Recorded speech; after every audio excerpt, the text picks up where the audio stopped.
Hi guys, कैसे हैं आप लोग। दिस इज़ जॉन शाकिर और आज आप लोगों के लिए मैं लेके आया हूँ गुड न्यूज़ और सुपर न्यूज़। उसके लिए मैं आप लोगों को बताता चलूँ कि पाकिस्तान, इंडिया, बांग्लादेश, नेपाल ये ऐसे कंट्रीज़ हैं जहाँ पे यूरोप का वीज़ा मिलना बहुत मुश्किल है। लोग दुबई जाते हैं तो क्या करते हैं, डंकी लगाते हैं जिसमें बहुत सारी जानें ज़ाया भी हो जाती हैं, मुश्किलात भी आती हैं। तो सबसे पहले अगर मैं आपको बात बताता चलूँ वो ये है कि जो सबसे बेस्ट अभी यूरोप में जो है वो जॉब सीकर वीज़ा जो है वो अनाउंस हुआ है, सब लोगों को पता है, ठीक है। और सिर्फ 4 कंट्रीज़ दे रहे हैं। पुर्तगाल के बारे में पूछा गया था। पुर्तगाल तो यार सेकंड नंबर, बहुत लेजेंड कंट्री है। मैं कहूँगा उन लोगों के लिए जिनके पास स्किल्स नहीं है। आपके पास स्किल्स नहीं है, आपके पास जो है वो डिग्री नहीं है, आपके पास ट्रैवल हिस्ट्री नहीं है, आपके पास कुछ भी नहीं है, फिर भी पुर्तगाल आपको वेलकम करता है। जी हाँ, फ्रेशर हैं, अगर आप बिल्कुल फ्रेशर हैं, आपके पास कोई डिग्री नहीं है, आप 10th पढ़े हुए हैं, 12 पढ़े हुए हैं, 14 पढ़े हुए हैं, इंग्लिश नहीं आती है, तब भी आपको पुर्तगाल जो है वो वीज़ा देता है। अच्छा, अब आप बोल रहे होंगे यार जॉन भाई ऐसा कैसे हो सकता है, ट्रैवल हिस्ट्री भी नहीं है और यूरोप का वीज़ा। जी हाँ, क्योंकि बहुत सारे जो है डंकी वगैरह लगनी थी और लेबर शॉर्टेज हुई है कोरोना की वजह से बहुत ज़्यादा, इसलिए जो है वो बहुत ज़्यादा जो है अब ऐसे फैसिलिटीज़ निकाली जा रही हैं जिसमें जो है लोग इलीगल स्टेप्स ना लें और लोग प्रॉपर और राइट अवे जो है वो वीज़ा हासिल कर सकें, ठीक है। एक तो ये आपको क्लियर हो गया। सबसे पहले मैं आपको बताता चलूँ, अपना टाइम ज़ाया करते बिना लाइक, सब्सक्राइब और शेयर कर लें वीडियो को, क्योंकि आपका भाई जो है वो बहुत मेहनत से ये एनिमेशन वाली वीडियो बनाता है। इस पर कम से कम एक वीडियो पर जो है वो 4 से 5 घंटे जो है वो लग जाते हैं। तो सबसे पहले मैंने कुछ डॉक्यूमेंट्स लिखे भी हुए हैं, आप वेबसाइट पे जा सकते हैं, पुर्तगाल की जो है ओरिजिनल वेबसाइट, वहाँ पे भी जाके ले सकते हैं आप। और दूसरा जो है आपको वहाँ पे भी मिल जाएगा। और आपको जो है मैं अभी बता देता हूँ। सबसे पहले आपको जो है वो चाहिए होता है, आपने पुर्तगाल इमिग्रेशन की वेबसाइट पे जाना है। पुर्तगाल इमिग्रेशन की वेबसाइट पे जाने के बाद वहाँ पे आपको एक मिल जाएगा फॉर्म, वो फॉर्म आपने फ़िल कर लेना है, ठीक है। अगर आपको वो फॉर्म नहीं मिल रहा है तो मैं वेबसाइट जो है ये आपको मैं आगे चल के बताता हूँ कि किस तरह आपने वेबसाइट पे जाना है, फॉर्म फिल करना है। कोई भी यूट्यूबर आपकी इतनी हेल्प नहीं करेगा, तो आपने प्रॉपर वहाँ पे जाना है, फॉर्म फिल करना है। स्टेप बाय स्टेप मैं आपको पूरा ही जो है वो समझाता जाता हूँ, ठीक है, स्टेप बाय स्टेप जितना हो सकता है। सबसे पहले आपको जो है वो चाहिए होगा वो फॉर्म फिल करना है आपने पुर्तगाल इमिग्रेशन की वेबसाइट पे जाके। नंबर 2 में आपको जो है वो जो है आपका वैलिड पासपोर्ट चाहिए। याद रखिए वैलिड पासपोर्ट इसलिए कि आपका पासपोर्ट 6 मंथ के अंदर अंदर एक्सपायर ना हो। वीज़े की वैलिडिटेशन कितनी है? वीज़े की जो वैलिडिटेशन है वो सिर्फ और सिर्फ 3 मंथ है। जी हाँ, सिर्फ 3 मंथ का आपको वीज़ा मिलेगा और उसके बाद आप अगर जॉब नहीं मिलती है तो आप 60 मोर डेज़ में जो है वो अप्लाई कर सकते हैं। आप अपनी फैमिली को जो है वो जॉब सीकर वीज़ा पे नहीं लेके जा सकते। हाँ, मगर आपको जॉब मिल जाती है, जैसे आपको वहाँ पे कोई जॉब मिल गई है तो उसके बाद जो है वो आप अपनी फैमिली को लेके जा सकते हैं, ठीक है। वीज़े के प्राइस कितने हैं? वीज़े के प्राइस 90 यूरो हैं, सिर्फ 90 यूरो हैं। और वो पैसे आपने मुझे नहीं देने, खुद ही आपने जो है वो फ़ीस देनी है बैंक में जाके। और वो भी मैं बताऊँगा आपको किस तरह से जाके आपने बैंक में फ़ीस देनी है, वो आपके डॉक्यूमेंट में लगेगा, ठीक है। ये क्लियर हो गया। इसके अलावा हम बात करते हैं 2 रिसेंट फ़ोटो। आपकी जो है रिसेंट फ़ोटोज़ चाहिए होंगी, 2 अदद फ़ोटोज़ जो हैं वो रिक्वायर्ड होंगी, जो कि रिसेंट होनी चाहिए। मतलब ये ना हो कि पुराने साल की और शादी की पिक्चरें उठा के आप जो है वो दे दें। ये कोशिश करना है कि ऐसा कोई भी चक्कर ना हो, प्रॉपर जो है वो फ़ोटोज़ होनी चाहिए, ठीक है। आगे चलते हैं नंबर 3 डॉक्यूमेंट की तरफ। नंबर 3 डॉक्यूमेंट में चाहिए proof of regular situation in the case of residence in any other country. अच्छा जी, ये क्या है? ये है कि आपको जो है वो प्रूफ चाहिए होगा इस बात का कि आप किसी और कंट्री में जो है वो रहते हैं। जैसे कि यार बहुत सारे लोग दुबई में रहते हैं या इंग्लैंड में रहते हैं या यूके में रहते हैं या किसी और कंट्री में रहते हैं। तो अगर आप किसी और कंट्री में रहते हैं तो आपने वहाँ का जो वीज़ा है वो ज़रूर लगाना है और वो भी वैलिड वीज़ा होना चाहिए और 6 मंथ उसकी भी वैलिडिटेशन होनी चाहिए कि यार ये ना हो कि वो वीज़ा ख़त्म होने वाला और आप जो है वो जॉब सीकर वीज़ा अप्लाई कर रहे हैं, तो इस तरह वीज़ा नहीं लगेगा, ठीक है। It's kind of similar to visit visa. तो ये याद रखें, जॉब सीकर वीज़ा का मतलब होता है कि आपने वहाँ पे जाके जो है वो जॉब ढूंढनी है और आपको वहाँ पे जाके जो है वो जॉब मिलेगी, ठीक है। रिक्वेस्ट ऑफ क्रिमिनल रिकॉर्ड, आपका कोई भी क्रिमिनल रिकॉर्ड नहीं होना चाहिए। आप जिस भी कंट्री में, जैसे पाकिस्तान में आप, तो आपका कोई रिकॉर्ड क्लियर ना होना चाहिए। एक सर्टिफिकेट मिलता है, उसको कहते हैं पुलिस क्लियरेंस सर्टिफिकेट। वो आपको किसी भी पुलिस स्टेशन से मिल जाएगा। अगर आप इंडिया में हैं तो आपको वहाँ से मिल जाएगा। अगर दुबई में हैं तो जहाँ पर आप रहते हैं वो उसके नज़दीक जो भी पुलिस स्टेशन है वहाँ पर जाके आप जो है वो अपना ले सकते हैं। रिकॉर्ड क्लियर हो गया। इसके बाद आगे हम लोग वैलिड ट्रैवल इंश्योरेंस, ये बहुत वैल्यूएबल चीज़ है।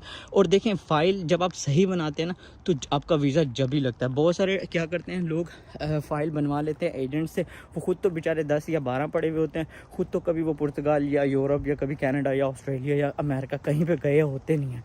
तो वो क्या करते हैं, आपकी फ़ाइल जो है वो गलत बना देते हैं। अब जो अनपढ़ लोग हैं यार, खुद फ़ाइल बनाओ, किसी एजेंट से ना बनाओ, वरना अपने कज़नों से जो पढ़े लिखे, यार हर ख़ानदान में एक आधा तो पढ़ा लिखा बंदा होता है, उस बंदे को मेरी वीडियो दिखाओ और उसको बोलो ये वीडियो देख के आपका अप्लाई कर दे, ठीक है। क्योंकि मैं आगे चल के लैपटॉप पे जाके स्टेप बाय स्टेप समझाने वाला हूँ इतनी डिटेल के साथ, क्योंकि मैं चाहता हूँ हर गरीब का भला हो जाए, ठीक है।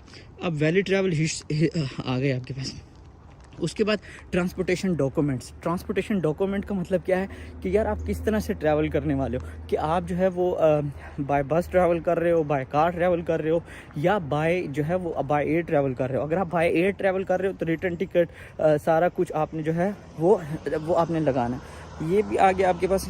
इसके बाद आ गया transportation proof of presentation, declaration of expression of interest for enrolment in the IEFP,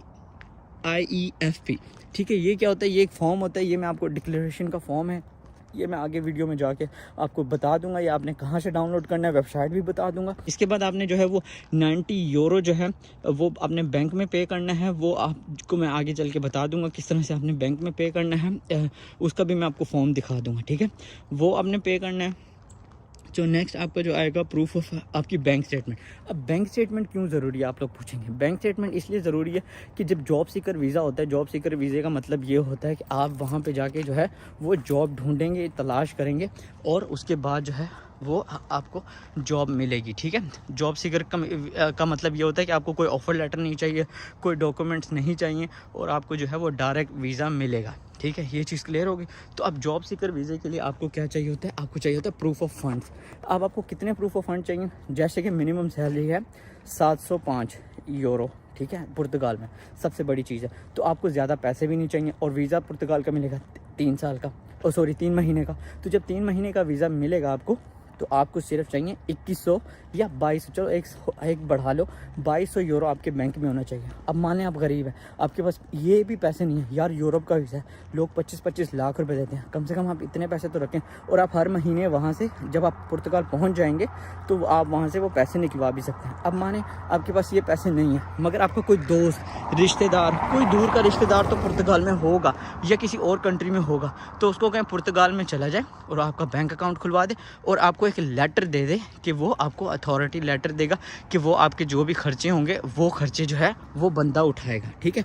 वो लेटर भी मैं एंड में जो है बता दूंगा। वो बंदा क्या करेगा, या आपके कोई रिश्तेदार हैं, वो आपको एक लेटर दे देगा, लेटर ऑफ अथॉरिटी, कि वो आपका जो खर्चा होगा हर महीने 705 यूरो वो आपका खर्चा उठाएगा उसको, मगर उसके ऊपर एक अथॉरिटी के ऊपर एक सिग्नेचर करने होंगे, ठीक है, जिसको आप स्पॉन्सरशिप लेटर भी कह सकते हैं। बट ये इन रियलिटी इसको स्पॉन्सरशिप नहीं कहेंगे, मगर ये सिर्फ एक श्योरिटी है कि यार आप उनके ऊपर जो है वो पुर्तगाल गवर्नमेंट के ऊपर बोझ नहीं बनोगे या वहाँ से भागोगे नहीं। और कोशिश करना ख़ासतौर पर पाकिस्तानी भाइयों, प्लीज़ प्लीज़ प्लीज़, जब आपको ये वीज़ा अलाउ हो रहा है तो प्लीज़ मेरी आप लोगों से दरख्वास्त है, प्लीज़ कोशिश करें कि इस वीज़े को अवेल करें, और वहाँ से जो है ख़राब ना करें, अपने मुल्क का नाम, अपने कंट्री का नाम ख़राब ना करें, प्रॉपर जो है वो वहाँ पे जॉब ढूंढें, ठीक है। और अगर आप वहाँ पे 3 महीने में जॉब लेने से कामयाब नहीं होते हैं तो आपके पास फिर भी एक ऑप्शन है, बड़ा ऑप्शन, वो ये है कि आप फिर उस वीज़े को 60 दिन के लिए एक्सटेंड करवा सकते हैं, ठीक है। होप आप लोगों को पसंद पूरी वीडियो की समझ आ गई होगी। अब मैं आगे चल के लैपटॉप पर स्टेप बाय स्टेप बताता हूँ। सबसे पहले आपने क्या करना है, किस वेबसाइट पर जाना है, कौन कौन से आपको जो है वो डिक्लेरेशन फॉर्म्स वगैरह चाहिए। जैसे मैंने आप लोगों से वादा किया था, तो ये मैं आपको लेके आया हूँ वेबसाइट पे। आप ऊपर वेबसाइट देख सकते हैं, जूम भी कर सकते हैं, ठीक है, और अच्छे से पढ़ सकते हैं। अब यहाँ पे जो है वो काफ़ी सारे जो है इन्होंने टेबल्स दिए हुए हैं और डायलॉग्स दिए हुए हैं।